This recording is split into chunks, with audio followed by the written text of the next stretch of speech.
सभी को नमस्कार। मेरा नाम है महेश और आप देख रहे हैं इंटरनेशनल अफेयर्स हिंदी। दोस्तों, आज हम बात करेंगे उस मुद्दे की जिस पर पूरी दुनिया का ध्यान केंद्रित है। ट्रंप पुतिन अलास्का मीटिंग से पहले ट्रंप ने रूस को चेतावनी दी है कि अगर यूक्रेन में शांति प्रक्रिया में सहयोग नहीं करते तो इसके गंभीर परिणाम भुगतने होंगे। यह बयान ऐसे समय में आया है जब 15 अगस्त यानी कल ही ट्रंप और पुतिन की अलास्का मीटिंग है। क्या यह मीटिंग यूक्रेन युद्ध खत्म करने की दिशा में पहला कदम होगी या फिर एक और असफल कोशिश? साथ ही साथ ज़ेलेंस्की और यूरोप का क्या स्टैंड है, इन सभी मुद्दों का आज हम विश्लेषण करेंगे। तो जुड़े रहे इंटरनेशनल अफेयर्स हिंदी चैनल के साथ और पहले सब्सक्राइब जरूर कीजिए। सबसे पहले खबर देखते हैं। यहाँ द राउटर्स की खबर है, Trump threaten severe consequence if Putin block Ukraine peace. मतलब यह लिखा है, अगर पुतिन यूक्रेन में शांति की राह में रुकावट डालते हैं तो ट्रंप ने दी गंभीर परिणाम की चेतावनी। यहाँ भी आप देख सकते हैं, द गार्डियन की खबर है, Putin faces very severe consequence if no Ukraine truce agree, Trump says. यहाँ लिखा है, ट्रंप का कहना है अगर यूक्रेन में युद्ध विराम पर सहमति नहीं बनी तो पुतिन को बहुत गंभीर परिणाम भुगतने पड़ेंगे। अब क्या है खबर, उसे विस्तार से समझते। अमेरिकन राष्ट्रपति डोनाल्ड ट्रंप ने 13 अगस्त को रूस को चेतावनी देते हुए कहा कि रूसी राष्ट्रपति पुतिन ने अलास्का मीटिंग होने के बाद यूक्रेन में जारी युद्ध रोकने के लिए सहमति नहीं दी तो उसके गंभीर परिणाम होंगे।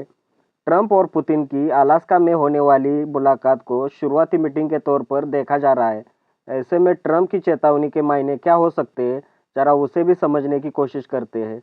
सबसे पहले खबर निकल के आती है कि ट्रंप ने ज़ेलेंस्की को कहा कि तुम्हें शांति चाहिए तो तुम्हें कुछ तो देना पड़ेगा। अब खबर निकल के आ रही है, युद्ध रोकने में सहमति नहीं दी तो रूस को गंभीर परिणाम भुगतने होंगे। शुरुआती एनालिसिस से तो ऐसा ही लगता है कि ट्रंप पुतिन के सामने हार मान चुके, क्योंकि ट्रंप ने सारी वो कोशिशें की जिससे रूस पर दबाव बनाया जा सकता है। ट्रंप ने रूस पर प्रतिबंध लगाए, यूक्रेन को सहायता दी, रूस के पास अभी कुछ दिन पहले 2 न्यूक्लियर पनडुब्बियां भेजी, लेकिन रूस दबाव में नहीं आया। अब करे तो क्या करे? अब मीटिंग से पहले चेतावनी दी कि युद्ध रोको नहीं तो गंभीर परिणाम भुगतने होंगे। क्या इस चेतावनी से रूस पर कोई प्रभाव पड़ेगा? अब इस मामले में यूरोप का कहना क्या है, उससे कुछ पॉइंट्स के जरिए समझते हैं। ट्रंप ने यूरोपीय नेताओं को भरोसा दिलाया कि रूस यूक्रेन युद्ध पर वह कोई भी फैसला यूक्रेन को शामिल किए बिना नहीं लेंगे। फ्रांस के राष्ट्रपति मैक्रो, जर्मनी के चांसलर और ब्रिटेन के प्रधानमंत्री स्टारमर और नाटो प्रमुख, इन सभी ने कहा कि शांति का फैसला यूक्रेन के बिना नहीं हो सकता। यूरोपीय देशों को लगता है कि ट्रंप अब इस बार यूरोप की स्थिति को समझ रहे हैं, लेकिन सबको अभी भी पुतिन के रुख पर शक है। जर्मन चांसलर ने कहा कि अब कुछ आशा की किरण दिख रही है, लेकिन यह पूरी तरह पुतिन के जवाब पर निर्भर है। नाटो प्रमुख ने तो साफ तौर पर कहा, गेंद अभी पुतिन के पाले में है। साथ ही साथ यूरोपीय देश सहयोगी देशों का समूह बनाने पर भी विचार कर रहे हैं, ताकि यूक्रेन को समर्थन और शांति की प्रक्रिया में भागीदारी मिल सके। संक्षिप्त में कहा जाए तो यूरोपीय नेताओं को लगता है कि ट्रंप की पहल से शांति की संभावना बढ़ी है, लेकिन पुतिन के रवैये पर सब कुछ निर्भर है। अब सबसे अहम बात, ज़ेलेंस्की का कहना क्या है, उसे भी समझते हैं। दरअसल ज़ेलेंस्की के पुतिन पर आरोप है। उसमें से पहला आरोप है, ज़ेलेंस्की का कहना है कि रूस इस समय पूरे मोर्चे पर हमला करके ताकत दिखा रहा है ताकि बातचीत में ऊपरी हाथ पा सके। दूसरा आरोप है कि पुतिन दिखा रहे हैं कि पश्चिमी देशों के प्रतिबंधों का उन पर कोई असर नहीं, लेकिन वास्तव में ऐसा नहीं है। रूस की अर्थव्यवस्था पर भारी दबाव है। तीसरा आरोप है कि बाहर से पुतिन दिखा रहे हैं कि वो शांति चाहते हैं, लेकिन अंदर से वो यूक्रेन पर कब्जा करने की योजना बना रहे हैं। ज़ेलेंस्की ने ट्रंप और यूरोपीय नेताओं को चेताया है कि पुतिन झूठ बोल रहे हैं, यानी पुतिन वास्तव में युद्ध खत्म करना नहीं चाहते, बल्कि केवल दिखावा कर रहे हैं। ज़ेलेंस्की का कहना है कि अलास्का बैठक की सबसे जरूरी बात होगी तत्काल सीज फायर। किसी भी बातचीत से पहले युद्ध बंद होना चाहिए।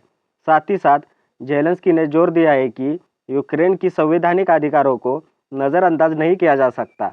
बिना यूक्रेन के कोई भी फैसला करना असंभव है। रूस ने पूर्वी यूक्रेन में अपनी सैन्य कार्रवाई तेज की है ताकि कीव के जमीन पर समझौता करने के लिए मजबूर किया जाए।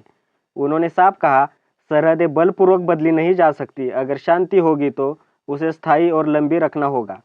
और ज़ेलेंस्की ने यूरोपीय देशों और अमेरिका को कहा है, रूस पर पहले ज़्यादा कड़े प्रतिबंध लगाए जाए ताकि रूस पर दबाव बनाए जा सके। अगर देखा जाए तो ज़ेलेंस्की जमीन का सौदा नहीं करना चाहता। रूस कब्जे वाली जमीन लिए बगैर सीज फायर करने के लिए मानेगा, इस पर भी अभी के समय प्रश्न चिन्ह है। असल में ज़ेलेंस्की को क्या करे वो समझ नहीं आ रहा है। एक साइड से अमेरिका और यूरोप दबा रहा है, दूसरी साइड रूस है ही। अब भविष्य में पुतिन, यूक्रेन, यूरोप और अमेरिका, इनके बीच क्या चुनौतियां और संभावना हो सकती है, उसे भी समझ लेते हैं। पुतिन पुतिन को युद्ध से फायदा है। घरेलू राजनीति में उनकी ताकत बढ़ रही है। पुतिन शांति समझौते के लिए तैयार हो जाए, संभावना कम है, लेकिन बातचीत ज़्यादा लंबी खींचे, संभावना ज़्यादा हो सकती है। यूक्रेन यूक्रेन के आगे ढेर सारी चुनौतियां हैं। उसमें से सबसे अहम बात यह होगी कि अपनी जमीन और संप्रभुता को बचाना। यूरोप, अगर युद्ध लंबा खिंचता है तो इसका सीधा असर ऊर्जा संकट और अर्थव्यवस्था पर हो सकता है। अमेरिका अमेरिका के लिए यह राजनीतिक रिस्क है। अगर ट्रंप असफल हुए तो उनकी विदेश नीति पर सवाल उठेंगे। ट्रंप के पास दबाव डालने के लिए प्रतिबंध या सैन्य विकल्प अभी खुला है, लेकिन ट्रंप सैन्य विकल्प चुने, इसकी संभावना ज़रा कम ही है। दोस्तों, अलास्का में जो मुलाकात होगी वो सफल होगी या असफल, यह प्रश्न रूस और यूक्रेन के लिए जितना जरूरी है उतना ही पूरी दुनिया के लिए अहम है। क्या ट्रंप की सख्त चेतावनी से पुतिन का रुख बदलेगा? क्या जेलेंस्की की बातों पर ध्यान दिया जाएगा? आपको क्या लगता है? क्या ये यूक्रेन युद्ध का अंत है या शुरुआत? अपनी राय कमेंट में ज़रूर बताएं। फिलहाल इस वीडियो में इतना ही। हमारे चैनल पर जियो पॉलिटिक्स के रिलेटेड सभी खबरों को कवर किया जाता है। एक बार चैनल की प्लेलिस्ट ज़रूर चेक कीजिए और इंटरनेशनल अफेयर्स हिंदी चैनल को सपोर्ट कीजिए। अगर आपको वीडियो अच्छा लगा तो लाइक ज़रूर कीजिए, अपने दोस्तों के साथ शेयर कीजिए और सबसे अहम बात, सब्सक्राइब करना मत भूलिए। मिलते हैं अगले वीडियो में, तब तक के लिए धन्यवाद। जय हिंद।